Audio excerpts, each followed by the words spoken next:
نحمده ونصلي ونسلم على رسوله الكريم أما بعد فأعوذ بالله من الشيطان الرجيم بسم الله الرحمن الرحيم والصلاة والسلام عليك يا سيدي يا رسول الله وعلى آلك وأصحابك يا سيدي يا حبيب الله۔ السلام علیکم سامعین و ناظرین، رمضان المبارک کا عشرہ اخیرہ ہے، ہمارے درمیان تمام تر برکات کے ساتھ ہے، عظمتوں کے ساتھ ہے، موجود ہے۔ اور اہل ایمان کو اس وقت جستجو ہے لیلۃ القدر کی، ان لمحات کی جو جہنم سے آزاد کر دیں۔ انشاءاللہ آج کا جو ہمارا ٹاپک ہوگا وہ لیلۃ القدر کی فضیلت، اور پھر اسی ٹاپک کو آگے بڑھاتے ہوئے میں اس کو دوسرے درس تک لے جاؤں گا۔ اس میں ہم ان جہتوں کو تلاش کریں گے کہ ہم لیلۃ القدر کو کیسے تلاش کر سکتے ہیں۔ قبل اس کے کہ میں اپنی گفتگو کا آغاز کروں، آپ کو امام اہل سنت مجدد دین و ملت پروانہ شمع رسالت اعلیٰ حضرت امام احمد رضا محدث بریلوی رحمۃ اللہ علیہ کا لکھا ہوا نعتیہ کلام جو ہمارے نہایت ہی محترم ساتھی نعت خواں جناب مولانا قاری محمد زاہد شریف صاحب نے پڑھا ہے، آئیں آپ کو سناتے ہیں۔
گلاب میں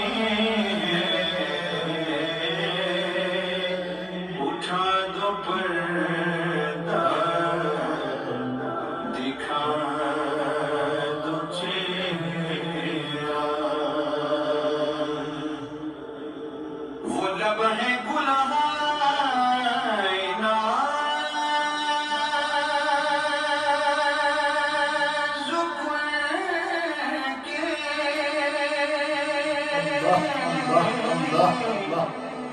ہزاروں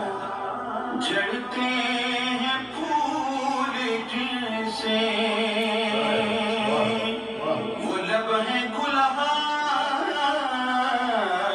نازک کے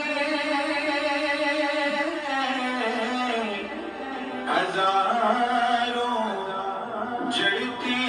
ہیں پھول جن سے گلاب گلشن میں دیکھ بلبل یہ دیکھ گلشن گلاب میں گلاب گلشن میں دیکھ بلبل مکھ چند بدر شاشانی مت چمکے رات نورانی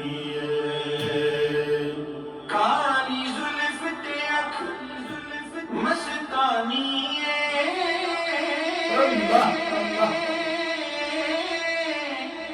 کالی زلف تیک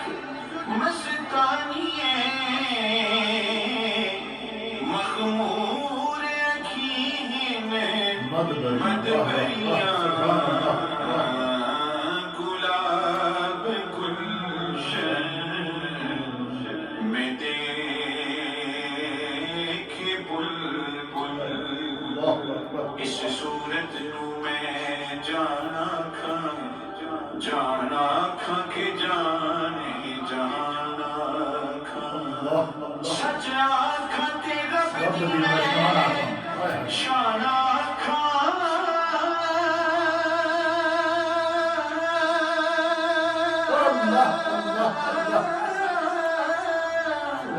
سچ آنکھا تیرا بدل میں شانا کھا جس شان تو شانہ سب بڑیاں گلاب گلشن میں دیکھ بلبل یہ دیکھ گلشن گلاب میں اٹھا دو پردہ دکھا دو چہرہ کریم ایسا ملا کہ جسے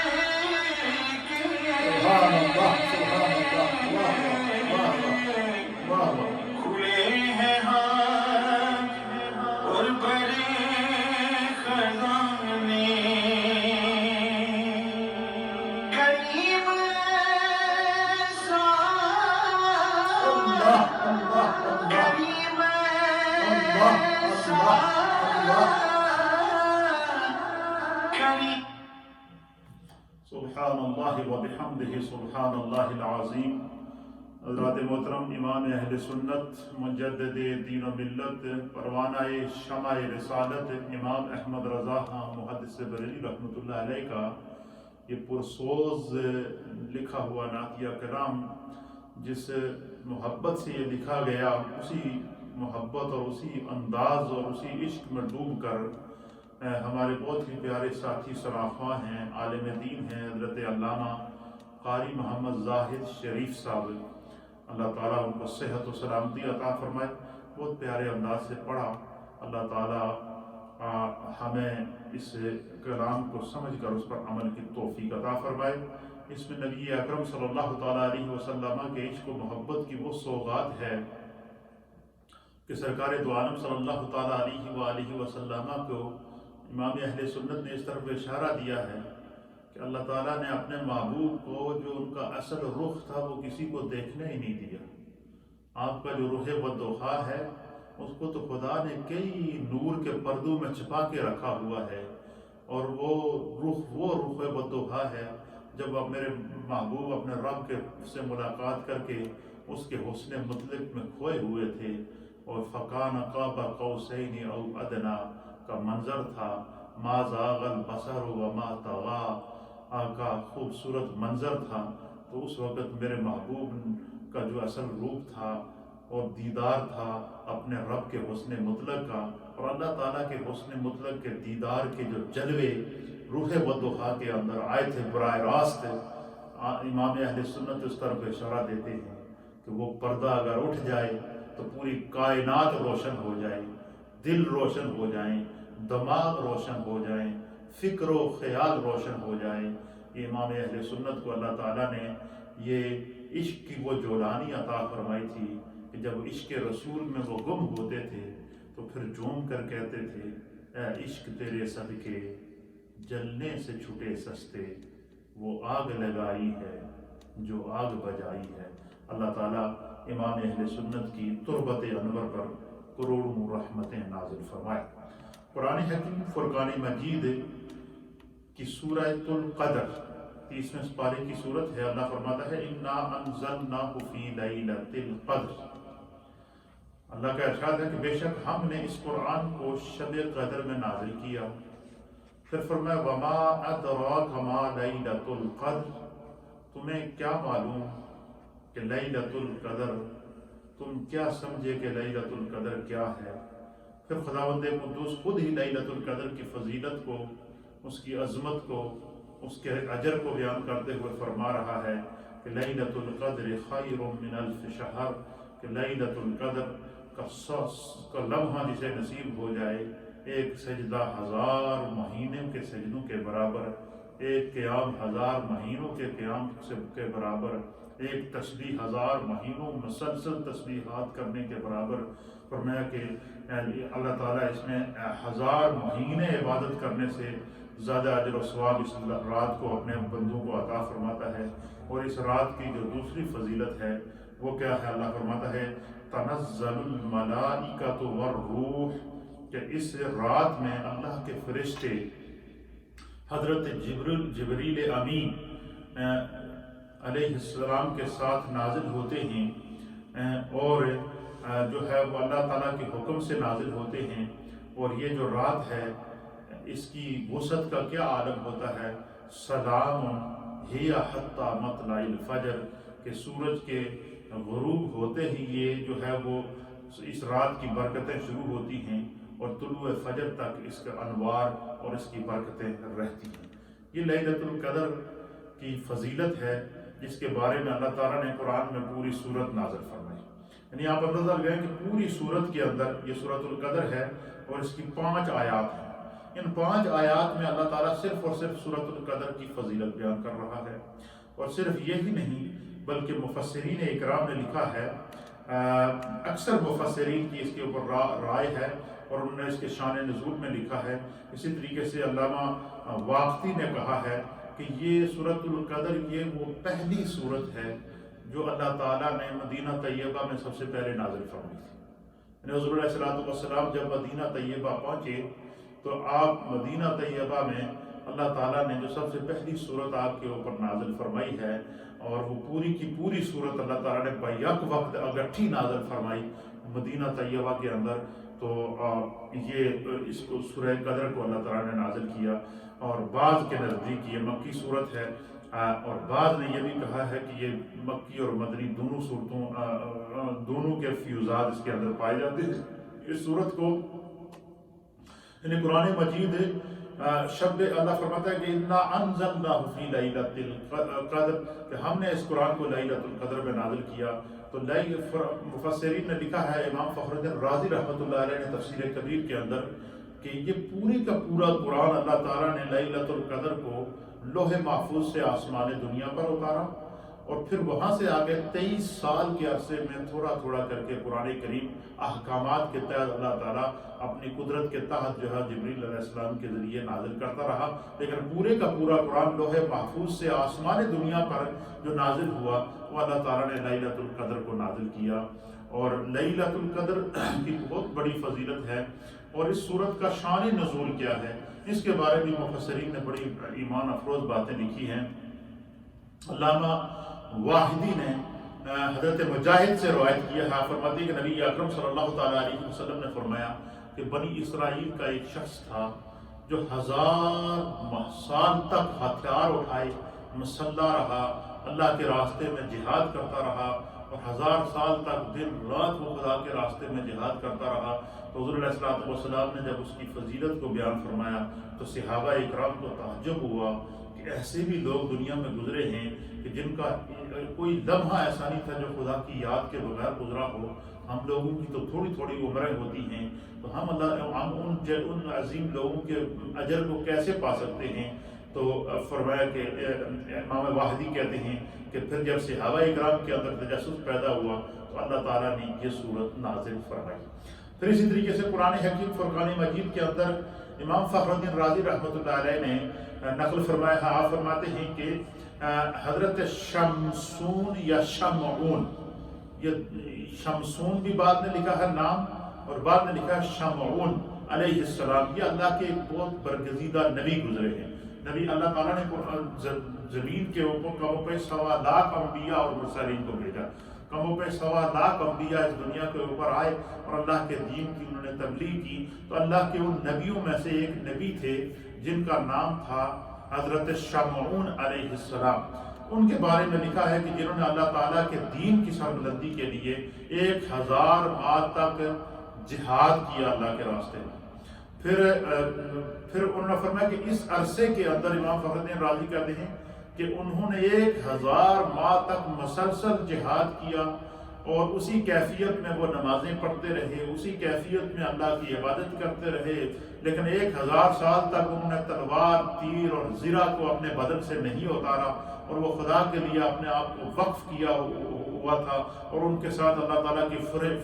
فرشتوں کی مدد نازل ہوتی تھی۔ خدا بند قدوس نے ان کے اوپر بڑا کرم کیا ہوا تھا، تو 1000 سال تک وہ مسلسل اللہ کے لیے جہاد کرتے رہے اور اللہ تعالیٰ کے دین کو سربلند کرتے رہے، اور خدا نے ان کو ان کی تائید اور مدد کی ہے۔ یہ جب نبی پاک صلی اللہ تعالیٰ علیہ وآلہ وسلم نے ان کا قصہ بیان کیا صحابہ کے سامنے، تو حدیث کے اندر آتا ہے کہ صحابہ اکرام نے کہا کاش ہماری عمریں بھی اتنی طویل ہوتی اور ہم بھی خدا کے راستے میں جہاد کرتے اور اللہ کے دین کی سربلندی کے لیے جو ہے وہ اسٹرگل کرتے، کوششیں کرتے۔ تو یہ جب صحابہ اکرام کے اندر یہ جذبہ پیدا ہوا، یہ حب پیدا ہوئی، اور ان کا جذبہ صرف یہ تھا کہ وہ لوگ کتنے خوش قسمت تھے کہ جنہیں 1000 سال عمریں عطا کی گئیں، جنہیں 1000 ماہ تک اللہ نے جہاد کرنے کی جو ہے وہ توفیق عطا فرمائی۔ تو ان کے دلوں کے اندر صحابہ نے کہا کہ ہماری چھوٹی چھوٹی عمریں ہیں، ہم تو اتنا اجر نہیں پا سکتے، تو ہم قیامت کے دن تو ان کے مقابلے میں کہاں جائیں گے؟ تو اللہ کے حبیب علیہ السلام فرماتے ہیں کہ پھر رب کریم نے میری امت کی اس جستجو کو دیکھا، میرے غلاموں کی اس طلب کو دیکھا کہ نبی اکرم صلی اللہ تعالیٰ علیہ وآلہ وسلم کی صحبت کے اندر اجر پانے والے، نبی پاک کی صحبت میں رہنے والے صحابہ اکرام کے اندر ثواب حاصل کرنے کا یہ جذبہ ہے کہ وہ ان کے دلوں میں یہ خواہش ہے کہ کاش ہماری بھی 1000 سال عمر ہوتی، ہم 1000 ماہ تک خدا کے راستے میں جہاد کرتے اور اللہ ہم سے خوش ہوتا اور خدا ہماری تائید میں فرشتے نازل کرتا۔ تو فرمایا کہ اللہ تعالیٰ جیسے نبی پاک کے صحابہ کے ذہنوں کے اندر یہ خواہش ظاہر ہوئی، کیونکہ صحابہ اکرام کے جو دل تھے، اور صحابہ اکرام کی جو سوچ تھی، صحابہ اکرام کا جو تفکر تھا، اور صحابہ اکرام کی جو تصور تخیل تھا، اس کے اندر اخلاص کا یہ عالم ہوتا تھا کہ اللہ تعالیٰ قرآن حکیم فرقان مجید میں نبی پاک کے ان ہدایت کے ستاروں کی عظمت کو بیان کرتے ہوئے فرماتا ہے کہ جو رسول اللہ کی صحبت میں آتے تھے، اللہ کی حبیب کی صحبت میں آ کر جب صحابہ بیٹھتے تھے، سرکار کے روح بطحا کا جب دیدار کرتے تھے، صحبت مصطفیٰ کو جب اختیار کرتے تھے، اس سے آپ ناظرین اندازہ لگائیں کہ وہ کیا منظر ہوا ہوگا کہ قرآن اللہ کے حدیث کے اندر آتا ہے کہ نبی پاک صلی اللہ علیہ وسلم جب تشریف فرما ہوتے تھے مسجد نبوی شریف کے اندر تو صحابہ آپ کے گرد حالہ بنا کر بیٹھتے تھے، صحابہ آپ کے گرد دائرہ بنا کر بیٹھتے تھے، صحابہ اس طرح بیٹھتے تھے جیسے چاند ہوتا ہے اور اس کے بیچ میں ستارہ ہوتا ہے، اس طریقے سے صحابہ بیٹھتے تھے، درمیان میں سرکار بیٹھتے تھے اور چاروں طرف صحابہ ایک دائرہ لگا کے حضور علیہ السلام کا دیدار کرتے، اور یہاں تک حضرت سیدنا ابو ہریرہ رضی اللہ تعالیٰ عنہ کہتے ہیں کہ صحابہ اکرام کے ادب کا یہ عالم ہوتا تھا کہ جب وہ نبی پاک صلی اللہ تعالیٰ علیہ وآلہ وسلم کی بارگاہ میں تشریف رکھتے تھے تو صحابہ اکرام دوزانو ہو کر بیٹھتے تھے، صحابہ اکرام اس طرح بیٹھتے تھے جس طرح بندہ نماز میں اتحیات میں بیٹھتا ہے، اس طرح دوزانو ہو کے سرکار کے سامنے بیٹھتے تھے، اپنے دونوں ہاتھوں کو باندھ کر جس طرح بندہ نماز میں ہاتھ باندھتا ہے اس طرح سرکار کی بارگاہ میں بیٹھتے تھے۔ پھر فرماتے ہیں حضرت ابو ہریرہ کہ پھر اپنے سروں کو جھکا کر اس طرح حضور کے سامنے بیٹھتے تھے، کہتے ہیں کہ اس ادب کے ساتھ حضور کی بارگاہ میں صحابہ بیٹھتے تھے کہ گویا کہ ان کے سروں پر پرندے بیٹھے ہوئے ہیں کہ اگر سر کو ہلائیں گے تو کہیں جو ہے وہ پرندہ اڑ نہ جائے، یعنی صحابہ اکرام کے ادب کا یہ عالم ہوتا تھا کہ وہ سرکار کی بارگاہ میں جب تشریف رکھتے تھے بیٹھتے تھے تو با ادب ہو کر بیٹھتے تھے، ہماتن گوشت ہو کر بیٹھتے تھے، اور ہر اعتبار سے صحابہ اکرام جو ہے وہ اپنے تصور کو بھی نبی پاک کی بارگاہ میں حاضر رکھتے تھے، اپنے تخیل کو بھی نبی پاک کی بارگاہ میں حاضر رکھتے تھے، ظاہری اور باطنی طور پر حضور علیہ السلام کی بارگاہ میں صحابہ اکرام ہر وقت حاضر رہتے تھے۔ ان کے اخلاص کا یہ عالم تھا کہ قرآن اس منظر کو بیان کرتا ہے کہ جب وہ صحابہ اس طرح با ادب حضور کی بارگاہ میں بیٹھتے، سرکار دو عالم صلی اللہ علیہ وسلم ان پر نظر کرم فرماتے، اور نظر کرم فرما کے حضور کیا کرتے؟ وَيُعَلِّمُهُمُ الْكِتَابَ وَالْحِكْمَةَ، حضور علیہ السلام پھر ان کو اللہ تعالیٰ کی طرف سے نازل کرتا قرآن کی آیات کی تعلیم دیتے، ان کو حکمت کی تعلیم دیتے، اور صرف یہی نہیں، جو بعض صحابہ کو ہوتے تھے حضور علیہ السلام جو کچھ ارشاد فرماتے تھے وہ ساتھ بیٹھے لکھتے تھے۔ ایک روایت کے مطابق 75 صحابہ اور ایک روایت کے مطابق 100 سے زائد صحابہ ہر وقت نبی پاک کی بارگاہ میں وہ ہوتے تھے کہ جب حضور علیہ السلام کوئی نہ کوئی بات فرماتے تھے اس کو فوراً لکھ لیا کرتے تھے۔ یہی وجہ ہے کہ آج ہمارے سامنے لاکھوں کی تعداد میں احادیث موجود ہیں، آج ہمارے سامنے احادیث کے دفتر موجود ہیں، کیونکہ صحابہ اکرام نے حضور علیہ السلام کے کلام کی اسی طرح حفاظت کی جس طرح خدا کے کلام قرآن کی حفاظت کی ہے۔ کیوں کہ اللہ کا یہ فیصلہ ہے کہ وما ينطق عن الهوى ان هو الا وحی یوحی، میرا رب فرماتا ہے کہ میرے محبوب اپنی زبان سے کوئی بات خود اپنی مرضی سے کرتے ہی نہیں ہیں، جو بھی بات اپنی زبان سے نکالتے ہیں وہ کیا ہے؟ وحی یوحی، وہ خدا کی طرف سے ان کو وحی کی جاتی ہے۔ گویا کہ کلام مصطفیٰ بھی وحی الہی کی ایک قسم ہے، جس کے اوپر یہ نص قطعی موجود ہے۔ سورہ نجم کے اندر اللہ نے فرمایا کہ وما ينطق عن الهوى ان هو الا وحی یوحی۔ لاسٹ نائٹ ہم نے اپنی منزل کے اندر جو ہے نماز تراویح میں اس سورت کو پڑھا تھا کہ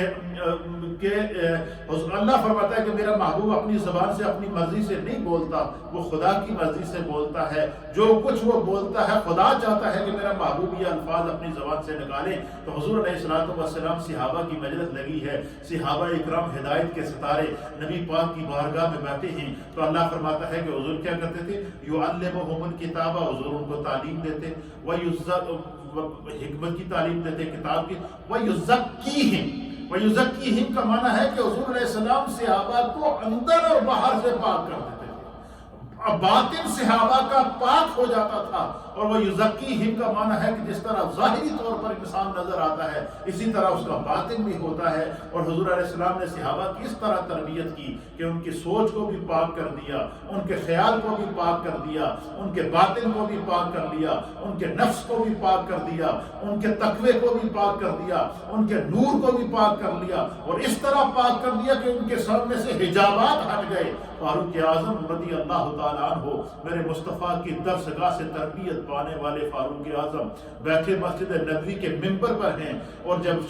شام کی طرف نظر دوڑاتے ہیں تو وہاں دیکھتے ہیں کہ حضرت ساریہ دشمنوں کے نرغے کے اندر ہیں، اور جمعے میں ممبر پر خطبہ دیتے ہوئے آپ ارشاد فرماتے ہیں یا ساریہ الجبل، اے ساریہ پہاڑ کی اوٹ میں آ جا، دشمن پہاڑ کے اوپر سے تم پر حملہ کر رہا ہے۔ بیٹھے مدینہ شریف میں ہیں، شام میں بھیجے ہوئے لشکر کو اپنے سامنے دیکھ رہے ہیں۔ یہ اللہ کے حبیب علیہ الصلوۃ والسلام کے صحابہ کو سرکار دو عالم صلی اللہ علیہ وسلم نے اس طرح تربیت کر دی تھی کہ ان کے سامنے کائنات کے پردے ہٹ گئے تھے، جس طرح کہ ابھی آپ نے نعت کے اندر سنا نا، امام اہل سنت کا کہ اٹھا دو پردہ دکھا دو چہرہ کہ نور باری حجاب میں ہے، یعنی نبی پاک کا جو چہرہ ہے اصل میں وہ ایسا ہے کہ اگر حضور علیہ السلام کا وہ چہرہ، وہ آپ کا روح بدوحا جس کو خدا نے کئی نور کے پردوں کے اندر چھپا کے رکھا ہوا ہے، امام اہل سنت فرماتے ہیں کہ اگر ان میں سے ایک پردہ بھی ہٹ جائے تو انسان سمجھ لو کہ خدا کا دیدار کر رہا ہے، کیونکہ اذا رأوا ذکر اللہ، جو بندہ خدا والوں کو دیکھتا ہے انہیں خدا یاد آ جاتا ہے۔ تو حضور علیہ السلام کی بارگاہ لگی ہے، صحابہ اکرام ہدایت کے ستارے بیٹھے ہیں، سرکار دو عالم صلی اللہ تعالیٰ علیہ وسلم نے اللہ کے نبی حضرت شمعون علیہ السلام کا ذکر کیا، تو جو ہے وہ جب ذکر کیا اور ان کا تذکرہ ہوا کہ ان کو 1000 ماہ تک اللہ نے جہاد کی توفیق دی، 1000 اللہ نے ان کو بیٹے عطا کیے تھے، ہر بیٹے کو انہوں نے اللہ کے راستے میں قربان کیا، 1000 دینار ڈیلی کا وہ صدقہ کیا کرتے تھے، ان کی اتنی خدا نے ان کو جو وہ ان کی خدمات کو اپنی بارگاہ میں قبول کیا، تو صحابہ اکرام کے اندر ایک تڑپ پیدا ہوئی، ان کے اندر ایک جذبہ پیدا ہوا، ان کے اندر ایک سوچ پیدا ہوئی۔ تو ہمیں تو سرکار نے تربیت ہی نیکی کے لیے کی ہے، صحابہ کی سوچ یہ تھی کہ ہمارا اٹھنا بیٹھنا اوڑھنا بچھونا دیکھنا سوچنا تصور ہر چیز اللہ کے دین کے لیے ہے، تو پھر ہم اس اجر کو کیسے پائیں گے؟ اب اس اخلاص کے ساتھ جو صحابہ نے نیکی کے بارے میں سوچا، تو حدیث کے اندر آتا ہے، امام فخر الدین رازی فرماتے ہیں کہ جو ہے وہ اللہ تعالیٰ نے سورۃ القدر نازل کر کے فرمایا، اے میرے محبوب اپنے ان غلاموں سے کہہ دو، اپنے ان غلاموں سے آپ فرما دیں جن کو یہ تڑپ ہے کہ انہیں خدا بند قدوس ایک لمحے کی عبادت کا ثواب 1000 مہینوں کی عبادت کا عطا کرے، 1000 سال کی عبادت کا ثواب عطا فرمائے، 1000 ماہ سے زائد کی عبادت کا ثواب عطا فرمائے، اور 1000 ماہ یہ 83 ایئرز کے قریب بنتے ہیں کہ ایک لمحے میں بندہ جائے وہ 82 یا 83 ایئرز کی عبادت کر گزرے۔ تو فرمایا کہ محبوب آپ انہیں بتا دیجئے کہ خدا بند قدوس نے تمہاری اس التجا کو سن لیا ہے، تمہاری ثواب کی جستجو کو اللہ نے قبول کر لیا ہے، تمہارے ثواب کے حاصل کرنے کی یہ جو تڑپ ہے یہ خدا کی بارگاہ میں قبول ہو چکی ہے، تمہارے دل کے اندر جو اللہ کا قرب حاصل کرنے کا جذبہ ہے وہ خدا کی بارگاہ میں مقبول ہو چکا ہے، تمہاری نیت کے اندر جو خداوند قدوس کے رحمتوں اور کرم اور بخششوں اور عنایتوں کے حصول کا جذبہ ہے وہ اللہ نے اپنی بارگاہ میں مقبول کر دیا ہے۔ پھر اللہ نے سورۃ القدر نازل کر کے فرما دیا کہ اللہ تعالیٰ نے تمہارے لیے لیلۃ القدر کا تحفہ بھیجا ہے، اور اس لیلۃ القدر کو اگر تم رات کو ایک لمحہ بھی جاگ جاؤ گے تو حضرت شمعون علیہ السلام کی 1000 مہینے کی عبادت کے برابر خدا تمہیں ایک لمحے میں ثواب عطا فرمائے۔ یہ ہے لیلۃ القدر کی فضیلت، اور اس کے شان نزول کے بارے میں جو ہے وہ مختلف اقوال لکھے گئے ہیں۔ پھر فرمایا کہ تب یہ آیت نازل ہوئی، نبی اکرم صلی اللہ تعالیٰ علیہ وآلہ وسلم نے یہ خبر دی کہ شب قدر جو ہے وہ حضرت شمعون کے 1000 ماہ کے جہاد سے زیادہ اللہ تعالیٰ نے افضل قرار دے دی ہے، اس لیے تم اس رات کو تلاش کرو۔ پھر حضور نے خود اس رات کی جستجو کی، حضور علیہ السلام نے پھر اس رات کے لیے رمضان کا پورا مہینہ قیام کیا، طواف اعتکاف کیا، پھر رمضان کا آدھا مہینہ اعتکاف کیا۔ اب لیلۃ القدر کی تلاش میں جب حضور خود اللہ کے آخری نبی ہو کر سرکار دو عالم صلی اللہ تعالیٰ علیہ وآلہ وسلم خود اللہ کے محبوب کائنات ہو کر، وجہ تخلیق کائنات ہو کر، سید الانبیاء ہو کر جب لیلۃ القدر کی تلاش میں نکلے تو روایت کے اندر آتا ہے کہ حضور علیہ السلام نے پہلے جو ہے وہ پہلے عشرہ اعتکاف کیا، پھر دوسرا عشرہ اعتکاف کیا، پھر تیسرا عشرہ اعتکاف کیا، یعنی ایک پورے مہینے تک حضور علیہ السلام نے ایک اعتکاف کیا، اور صرف اس لیے کہ مجھے لیلۃ القدر کا وہ لمحہ اللہ عطا کرے۔ خداوند قدوس نے جب میرے محبوب کی جستجو کو دیکھا تو جبریل نازل ہو گئے، اور جبریل نے آ کر حضور علیہ السلام سے فرمایا کہ اللہ فرماتا ہے اے میرے محبوب، آپ کو لیلۃ القدر رمضان کے مہینے کے آخری عشروں کی تاک رات میں ملے گی، اس میں تلاش کیجئے، آپ اتنی مشقت نہ کیجئے، قربان جائیں اس محبوب پر۔ جب راتوں کو کھڑے ہو کر قیام کریں تو پاؤں سوج جائیں، اللہ وہی نازل کر کے فرمایا یا ایھا المزمل قم اللیل الا قلیلا، کہ اے میرے محبوب، اے مزمل کی چادر اوڑھ کر آدھی رات اور پوری رات اپنے رب کی بارگاہ میں قیام کرنے والے کچھ تھوڑا آرام بھی کر لیا کیجیے۔ آپ کے پاؤں مبارک سوج جاتے ہیں، حضور کے پاؤں سوج جائیں، خدا آرام کا مشورہ دے۔ حضور پورا مہینہ اعتکاف کرنے کے لیے جستجو کریں تاکہ لیلۃ القدر مل جائے۔ اللہ تعالیٰ جو ہے جبریل کے سامنے کے لیے جبریل کے ذریعے پیغام بھجوائے کہ اس کو آخری عشرے میں تلاش کرو، تو حضور علیہ السلام نے فرمایا کہ یہ رمضان کی اس کی دوسرا شان نزول ہے۔ ایک قول یہ بھی لکھا ہے مفسرین نے کہ ایک دن رسول اللہ صلی اللہ تعالیٰ علیہ وسلم نے ذکر کیا کہ بنی اسرائیل کے 4 آدمی تھے جنہوں نے ان 4 آدمی تھے کہ جنہوں نے جو ہے وہ 80 سال تک اللہ تعالیٰ کی پلک جھپکنے کی مقدار میں بھی نافرمانی نہیں کی۔ 4 اشخاص بنی اسرائیل کے اندر ایسے تھے، حضور علیہ السلام نے فرمایا کہ جنہوں نے 80 سال تک پلک جھپکنے کے لیے بھی اللہ کی نافرمانی نہیں کی۔ 80 سال تک یہ ہر لمحہ خدا کی عبادت میں مصروف رہے، اللہ کی اطاعت میں رہے، اللہ تعالیٰ کی نافرمانی نہیں کی۔ تو رسول اللہ صلی اللہ علیہ وسلم کے اصحاب پر تعجب گزرا، صحابہ متعجب ہوئے کہ ایسے لوگ بھی ہیں، 80 سال گزر گئے اور ایک لمحے کی غفلت نہیں ہے، ایک لمحے کے لیے بھی نمازوں کی قضا نہیں ہے، ایک لمحے کے لیے بھی اپنے رب سے جو وہ بے خیالی میں نہیں گزرا۔ ہر لمحہ خداوند قدوس ان کے 80 سال کے ایک لمحے سے اللہ ان سے خوش ہے۔ ایسے بھی لوگ ہیں دنیا کے اندر کہ فرمایا کہ جب ان کے اوپر تعجب گزرا تو پھر کیا ہوا کہ حضرت جبریل علیہ السلام تشریف لاتے ہیں اور انہوں نے کہا کہ اے سیدنا محمد صلی اللہ تعالیٰ علیہ وسلم، اللہ فرماتا ہے کہ آپ کی امت کے ان لوگوں کو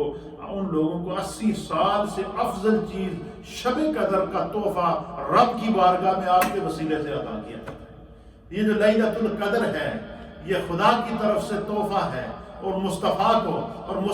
نے اس تحفے کو اپنی امت کو عطا فرمایا۔ اس لیے اس کی جستجو میں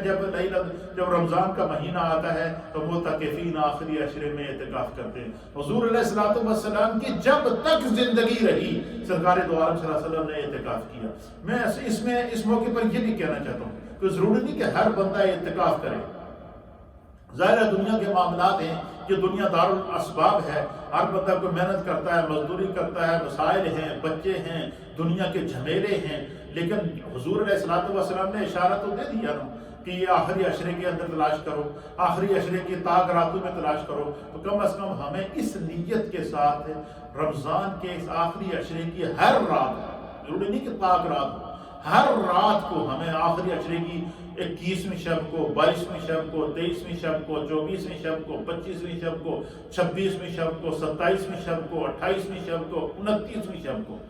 اور ہر رات کو رمضان کے مہینے کی ہر آخری عشرے کی ہر رات کو، چاہے وہ مرد ہوں یا خواتین ہوں، ہمیں یہ نیت کر کے، خاص طور پر نیت کر کے ہر روز نماز تراویح کے بعد سحری سے پہلے جو 2 رکعت نماز ہے اس نیت سے پڑھنی چاہیے، صلاۃ الحاجات کی نیت سے پڑھیں، یا اس نیت سے پڑھیں کہ خالص اللہ تعالیٰ کے لیے میں یہ 2 رکعت پڑھتا ہوں، اور اس نیت سے پڑھتا ہوں کہ خداوند قدوس اگر آج کی رات شب قدر ہے تو مجھے اس کا ثواب عطا فرما، کیونکہ حضور علیہ السلام نے فرمایا کہ انما الاعمال بالنیات، اعمال کا دار و مدار نیتوں کے اوپر ہوتا ہے۔ اس لیے آخری عشرے کی ہر شب کو لیلۃ القدر کی جستجو کرنی چاہیے۔ جب بندہ کسی چیز کی جستجو کرتا ہے تو مل جاتا ہے انعام۔ اب آپ اندازہ لگائیں اس سے بڑا اور کیا انعام ہوگا کہ کہ حضور علیہ السلام نے جو ہے وہ بیان فرمایا کہ اللہ کے بنی اسرائیل میں اللہ کے ایک ایسے نبی گزرے ہیں کہ جنہیں 1000 سال تک اللہ کے راستے میں 1000 ماہ تک اللہ کے راستے میں عبادت کرنے کا ثواب ملا، ایک لمحہ بھی ان کا جو ہے وہ اللہ کی یاد سے غافل نہیں تھا۔ اور پھر صحابہ نے اس پر تعجب کیا، صحابہ نے صرف تعجب کیا تو خداوند قدوس نے ہمیں لیلۃ القدر تحفے میں عطا فرما دی۔ تو جو نبی پاک کا امتی پورا عشرہ لیلۃ القدر کو تلاش کرے گا، اس کی جستجو کرے گا، تو میرا ایمان ہے کہ خدا اسے کبھی لیلۃ القدر سے محروم نہیں کرے گا۔ اس کے لیے اندر کا اخلاص چاہیے، اس کے لیے جستجو چاہیے، اس کے لیے تڑپ چاہیے، اس کے لیے وہ دل چاہیے کہ بندہ اپنی سوچ، خیال، تصور اور ایک لمحے کے لیے اپنے آپ کو خدا کے حوالے کر کے اس لمحے کے لیے کہہ دے کہ اللہ میرا یہ اس لمحے کی ہر شے، ہر لمحہ تیری خاطر ہے، اور اس لمحے کی خاطر مجھے لیلۃ القدر کی سعادت نصیب فرما۔ اللہ تعالیٰ کبھی اپنی مخلوق کو محروم نہیں کرتا۔ رمضان بھی اللہ نے امت مصطفیٰ کو تحفے میں دیا ہے۔ رمضان کے بارے میں، اجر کے بارے میں بھی اللہ فرماتا ہے کہ الصوم لی وانا اجزی بہ، روزہ میرے لیے ہے، بندہ خالص میرے لیے روزہ رکھتا ہے اور میں رب ہو کر اس کی تمہیں جزا دوں گا۔ اللہ کی طرف سے جزا جو ہے یہ مقرر ہے بندہ مومن کے لیے، اس لیے اس رات کو تلاش کرنے سے یہ مل جاتی ہے انشاءاللہ العزیز۔ آگے میں آپ کی خدمت میں جو ہے وہ ایک دو روایات اور پیش کر کے پھر انشاءاللہ کہ لیلۃ القدر کو آخری عشرے میں حضور کس طرح تلاش کرتے تھے، اور اس کے اوپر انشاءاللہ کل کے درس کے اندر میں آپ کی خدمت میں پیش کروں گا۔ پھر اس رات میں جو ہے وہ حضرت جبریل علیہ السلام نبی پاک صلی اللہ علیہ وسلم کی بارگاہ میں آئے اور آپ نے فرمایا کہ آپ کی امت کو اللہ نے یہ تحفہ عطا فرمایا ہے لیلۃ القدر کا، پلک جھپکنے کی مقدار میں بھی اگر کسی کو لیلۃ القدر کا لمحہ نصیب ہو جائے گا تو خداوند قدوس، دیکھیں خدا کی کرم نوازی دیکھیے، اللہ کی مہربانی دیکھیے۔ حضور نے فرمایا کہ صرف ایک لمحہ بھی اس لیلۃ القدر کا جس کو مل گیا سمجھ لو اس کو 1000 مہینوں کی عبادت کا ثواب مل گیا۔ اب اس میں حضور یہ بھی قید لگا سکتے تھے نا کہ بھائی تم جو ہے وہ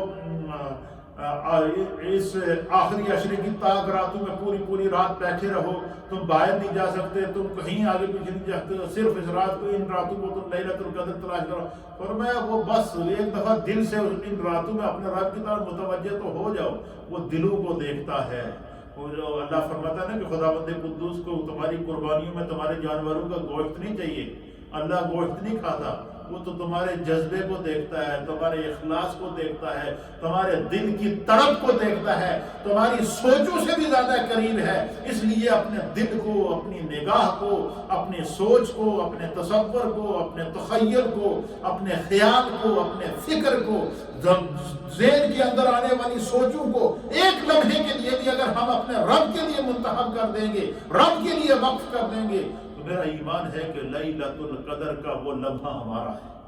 وہ اب نبی پاک کی ہر امتی کا وہ لمحہ ہے، کیونکہ یہ خدا نے مصطفیٰ کو تحفہ دیا ہے اور مصطفیٰ نے یہ تحفہ اپنی امت کو پیش کیا ہے، اور یہ ایسا نہیں ہو سکتا تحفہ مصطفیٰ پیش کریں اور امت کو اس سے فیض نہ ہو۔ پھر اس لیے حضرت مجاہد کہتے ہیں کہ فرشتوں کا، حضرت جبریل علیہ السلام کا اس رات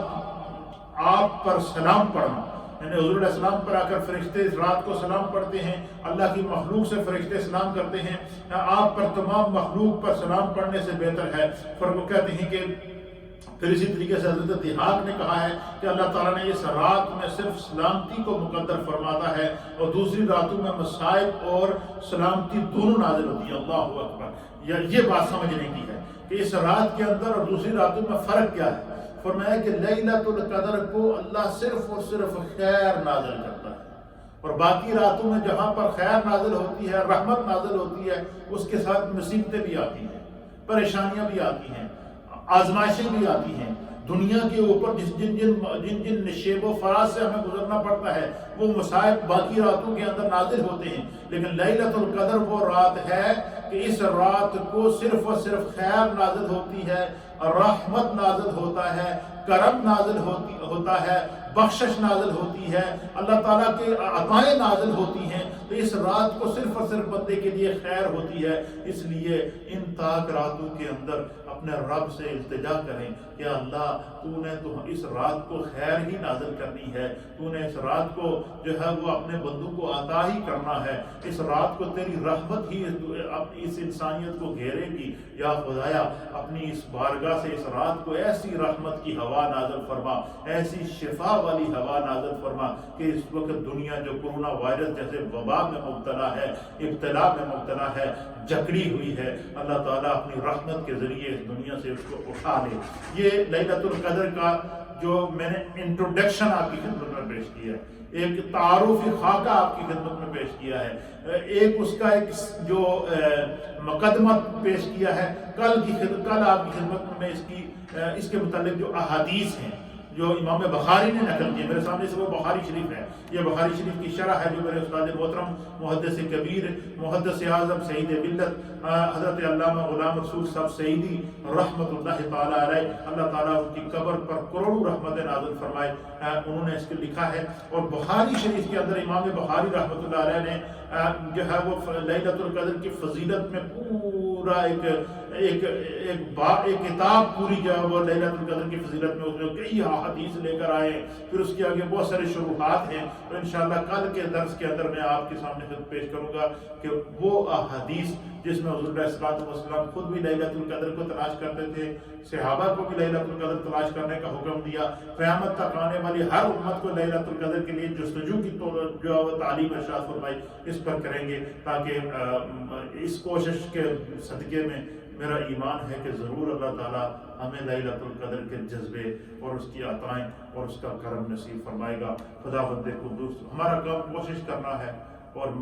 فرمایا کہ من جد وجدہ، جو کوشش کرتا ہے وہ مراد کو پا لیتا ہے۔ اللہ فرماتا ہے لیس للانسان الا ما سعی، انسان کے لیے کوئی کام مشکل نہیں ہے، صرف وہ کوشش تو کر کے دیکھے۔ ہمارا کام کوشش کرنا ہے، رب کا کام عطا کرنا ہے، وسیلہ مصطفیٰ ہمارے ساتھ ہے،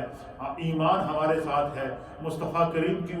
امتی ہونے کی نسبت ہمارے ساتھ ہے، تو اللہ تعالیٰ تو رحمان ہے، اللہ رحیم ہے، سچے دل سے اسی کی طرف رجوع کر کے تو دیکھیں، انشاءاللہ کوئی مرد، کوئی خاتون، کوئی ماں، کوئی بہن، کوئی نوجوان، کوئی بچہ، کوئی بچی اس رات کی خیر سے محروم نہیں رہے گا، صرف اس کی طرف رجوع، سچے دل سے رجوع کی ضرورت ہے۔ امت مشکل میں ہے، لیکن چونکہ ہمارے دل سخت ہو چکے ہیں،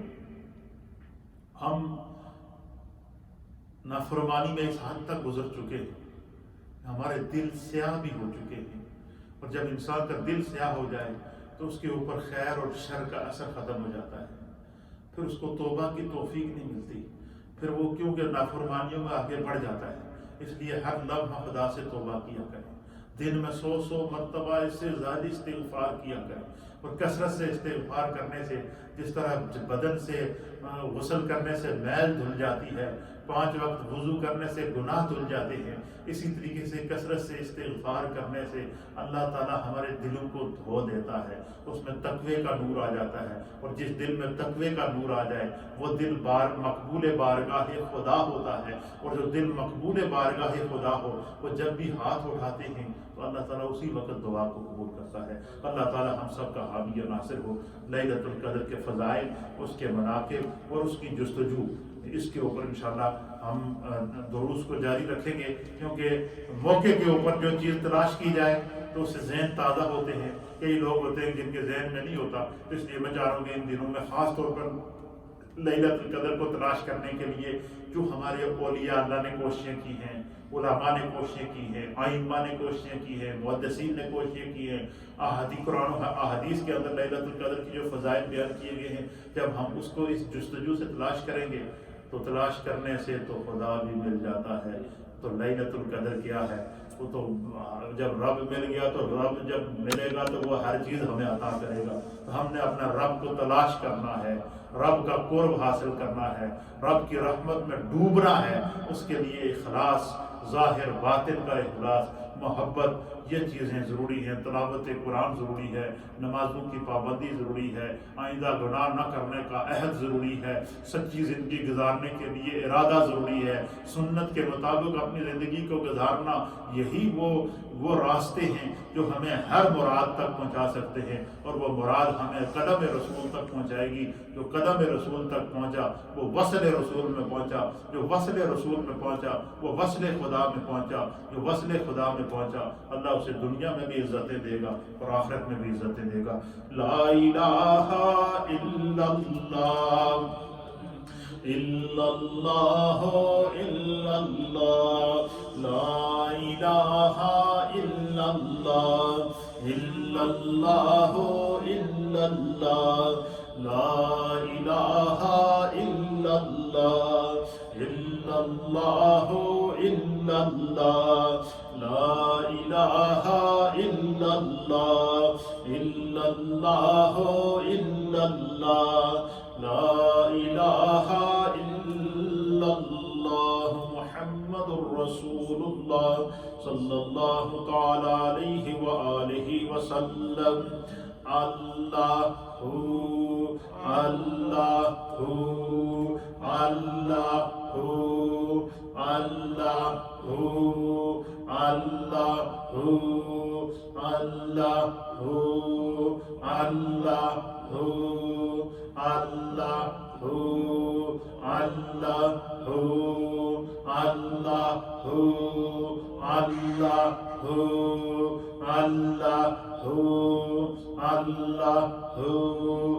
اللہ اللہ اللہ جل جلالہ،